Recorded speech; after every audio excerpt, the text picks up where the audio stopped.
বন্ধুরা, এই ভিডিওটিতে ISL Indian football Mohun Bagan versus FC গোয়ার ফ্রেন্ডলি ম্যাচ কেমন হলো, রয় কৃষ্ণাকে নিয়ে আপডেট দেওয়ার আছে, আইএসএল নিয়ে পজিটিভ আপডেট দেওয়ার আছে। তার পাশাপাশি কিন্তু আরও কিছু গুরুত্বপূর্ণ আপডেট দেবো ভারতীয় ফুটবল নিয়ে। তাই বন্ধুরা বলতে পারি ভিডিওটা গুরুত্বপূর্ণ হবে, শেষ পর্যন্ত দেখবেন। এবং যারা চ্যানেল নতুন আছেন সকলকে একটা অনুরোধ করে রাখবো, যেহেতু এখানে আপনারা খেলার সমস্ত রকম আপডেটস পেয়ে যাবেন, তারা অবশ্যই পাবলিক ভিউ কলকাতা চ্যানেলটিকে সাবস্ক্রাইব করে বেল আইকন প্রেস করে অল করে রাখবেন। তাহলে বন্ধুরা সবার প্রথমে আপনাদেরকে বলবো, মোহনবাগান ভার্সেস এফসি গোয়া এই ফ্রেন্ডলি ম্যাচটা কেমন হলো, দুটো দলের প্লেইং ইলেভেন কী ছিল, মোহনবাগান কেমন খেললো, এফসি গোয়া কেমন খেললো, কে কটা চান্স ক্রিয়েট করলো, মোহনবাগান এবং এফসি গোয়া কোন দল বেশি ডমিনেট করলো। তো সবার প্রথমে বলি দুই দলের প্লেইং ইলেভেন।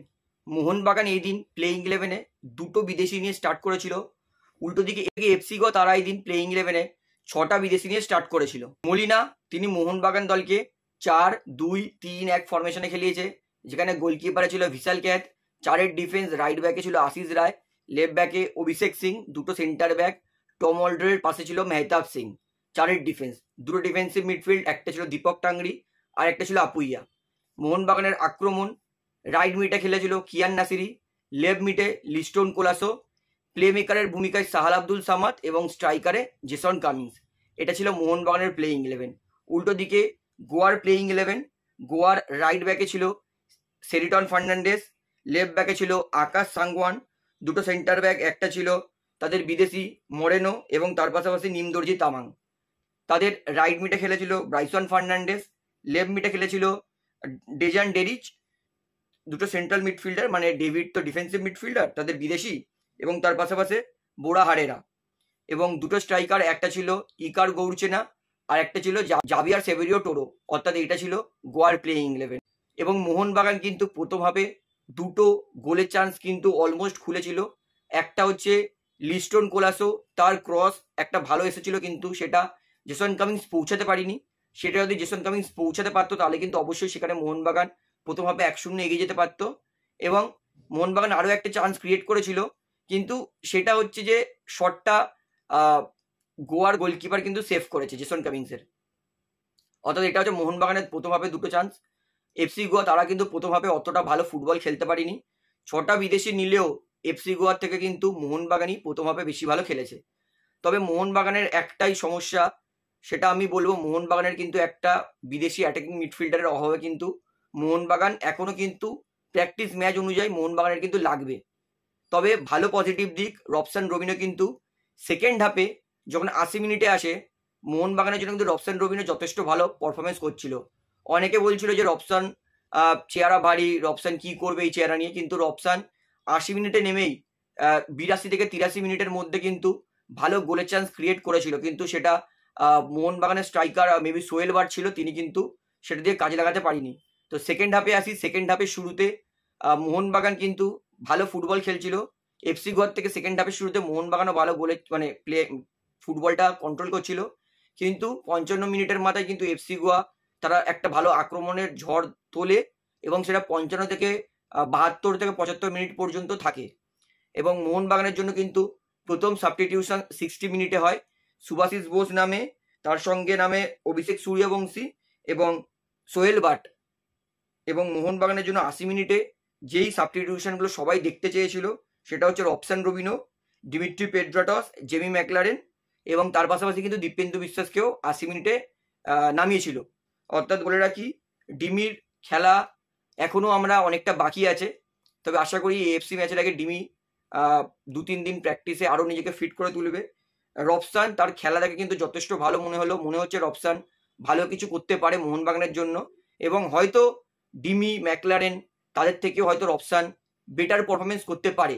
প্রথম 4-5টা ম্যাচ ছেড়ে দিন, প্রথম 4-5টা ম্যাচ কোনো প্লেয়ারকে জাজ করতে নেই নতুন ক্লাবে। আমি আশা করি রবসান এই বছর কিন্তু মোহনবাগানের দ্য বেস্ট ফরেনার কিন্তু হতে পারে, যা 10 মিনিট তার খেলা দেখে মনে হলো।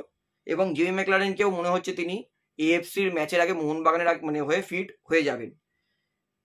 এবং এফসি গোয়া তারা কিন্তু ভালো খেলেছে, এফসি গোয়া যথেষ্ট ভালো খেলেছে, কিন্তু দুই দলের ডিফেন্ডাররা কেউ কিন্তু রাশ ট্যাকেল করছিল না। দুটো দলেরই কিন্তু ডিফেন্ডারদের দেখে মনে হচ্ছিল যে কোচ বলে দিয়েছে যে যেহেতু এএফসির মতো গুরুত্বপূর্ণ ম্যাচ আছে খুব সামনাসামনি একদম, তাই যেন কোনো দল মানে বিপক্ষকে হার্ড ট্যাকেল না করে। অর্থাৎ মনে হচ্ছিল যে কেউ কাউকে হার্ট ট্যাকেল করছিল না, এবং মোহনবাগানের কিন্তু পিছন দিক থেকে যে অ্যাটাকটা মোহনবাগান করে সেটাও কিন্তু আমরা দেখতে পাচ্ছিলাম। অর্থাৎ বলতে পারি যে এফসি গোয়া আর মোহনবাগান দুটো দলই কিন্তু ফ্রেন্ডলি ম্যাচে ভালো খেলেছে। তাদের মেন উদ্দেশ্য ছিল একটু নিজেদেরকে কঠিন পরিস্থিতিতে দেখা এবং যাতে কোনো প্লেয়ারের চোট না লাগে, সেই জন্য কিন্তু দুই দলই সম্পূর্ণ মানে ফুটবলটাকে একদম ফেয়ারলি খেলেছে। কেউ কাউকে মানে মাথা গরমে ট্যাকেল বা সেরকম কিছু করেনি। এবং আমরা সবাই জানি, এবং কলকাতা আমি ঘামছি দেখুন, আমার বাড়ি আর কিশোর ভারতী স্টেডিয়ামের ডিস্টেন্স, আমি যদি বাইক মেন রাস্তা দিয়ে না চালাই, গলিগালা দিয়ে নিয়ে যাই, মানে মেন রাস্তা গলিগালা দিয়েও যেতে পারি, হেলমেট লাগবে না, গলিগালাই আছে মানে, তো সেইখান দিয়ে গেলে মেবি 15 মিনিট, আর মেন রাস্তা দিয়ে গেলে আর একটু কম লাগবে, হয়তো 12 মিনিট। তো এতটাই সামনে কিশোর ভারতী স্টেডিয়াম। তো যাই হোক, ফ্রেন্ডলি ম্যাচে দুটো দলই কিন্তু ভালো খেলেছে, তবে মোহনবাগান একটু বেটার খেলেছে। এই মোহনবাগান দলে যদি সাল আব্দুল সামাদ পুরোপুরি সেট অ্যাটাকিং মিডফিল্ডের পজিশনে খেলে দেয়, বা মোহনবাগান যদি কোনো বিদেশি অ্যাটাকিং মিডফিল্ডার নিয়ে আসতে পারে, আমি মনে করি মোহনবাগান আনস্টপেবল টিম আরও একবার হয়ে যাবে। উল্টো দিকে এফসি গোয়া কিন্তু যথেষ্ট ভালো ফুটবল খেলেছে। আশা করবো মোহনবাগান আর এফসি গোয়া দুটো দলেরই এএফসি চ্যাম্পিয়ন্স লিগ 2 ভালো যাবে, এবং আশা করি দুটো দলই মিনিমাম কোয়ার্টার ফাইনাল অব্দি পৌঁছাবে এএফসি চ্যাম্পিয়ন্স লিগ 2 এর, কারণ ভীষণ ভীষণ ভীষণ কঠিন প্রতিপক্ষ এএফসি চ্যাম্পিয়ন্স লিগ 2 এ নামবে। তাহলে বন্ধুরা, এইবারে আপনাদেরকে তার পরের আপডেট দিয়ে, এটা হচ্ছে ইন্ডিয়ান ফুটবল ফ্যান্স, আইএসএল ফ্যান্সদের জন্য দারুণ সুখবর, কারণ আইএসএল হবে এই ভরসা পেয়ে বেঙ্গালুরু এফসি তারা কিন্তু ডিক্লেয়ার করে দিল যে তারা 15ই সেপ্টেম্বর থেকে কনফার্ম প্রি সিজন শুরু করবে। অর্থাৎ বেঙ্গালুরু এফসি এমন দল ছিল যে সবার প্রথমে নিজেদেরকে ফোর্স মেজর হিসেবে সমস্ত প্লেয়ারদের স্যালারি হোল্ড করে রেখেছিল। তো সেই হোল্ড 15ই সেপ্টেম্বর ভাঙবে, এবং 15ই সেপ্টেম্বর থেকে কিন্তু প্রি সিজন শুরু করে দেবে বেঙ্গালুরু এফসি। এবং যেহেতু বেঙ্গালুরু এফসি প্রথম মুভমেন্টটা নিয়ে নিয়েছে, অর্থাৎ সবাই চেষ্টা করে যে প্রথম কে করছে, তো বেঙ্গালুরু এফসি স্যালুট, প্রথম মুভমেন্ট নিয়ে নিয়েছে। এবার আশা করি তার পাশাপাশি চেন্নাই এফসি, উড়িষ্যা এফসি, যারা ফোর্স মেজর নিয়েছিল তারাও কিন্তু নিজেদের প্রি সিজনটা শুরু করবে। অর্থাৎ ইন্ডিয়ান ফুটবল ফ্যান্সদের জন্য এইবারে 100 কেন 200% কনফার্ম সমস্ত দল প্রি সিজন শুরু করছে। মানে আইএসএল হবে, সুপার কাপ হবে, এবং আমরা 22 অক্টোবর থেকে কিন্তু কম্পিটিটিভ ম্যাচ ভারতীয় ফুটবলে দেখতে পারবো। 100 কেন 200% আপনারা কনফার্ম হয়ে যান, এবং এই ভালো আপডেটটা সবাইকে শেয়ার করে জানিয়ে দিন যে বেঙ্গালুরু এফসির প্রথম তারা কিন্তু অফিসিয়ালি ঘোষণা করে দিয়েছে যে 15ই সেপ্টেম্বর 2025 থেকে তারা প্রি সিজন চালু করবে। তো সবাইকে অবশ্যই ভালো আপডেটটা জানাবেন। এইবারে আপনাদেরকে বলি, সুপার কাপ নিয়ে বড়সড় সিদ্ধান্ত নিয়ে নিয়েছে এআইএফএফ। এআইএফএফ আইএসএল এর সমস্ত ক্লাবকে চিঠি লিখে জানিয়ে দিয়েছে যে তারা নিজেদের রেডি যাতে রাখে, কারণ সুপার কাপ কিন্তু 22 অক্টোবর থেকে শুরু হবে, এবং আইএসএল এর 13টা ক্লাবকে ইনভাইট করেছে, এবং আই লিগের 6টা টপ ক্লাবকে ইনভাইট করেছে। তো 6টা ক্লাবের মধ্যে টপ 3টে ক্লাব তো সুপার কাপে পার্টিসিপেট করবে, এটা কনফার্ম। মানে 4th, 5th, 6th এই যারা 3টে আছে আই লিগের টিম, তারা পার্টিসিপেট করবে কিনা খুবই তাড়াতাড়ি তার জবাবও চেয়েছে এআইএফএফ। তার বদলে কিন্তু অন্য ক্লাবদেরকে সুযোগ দিতে পারে সুপার কাপে মনে হচ্ছে।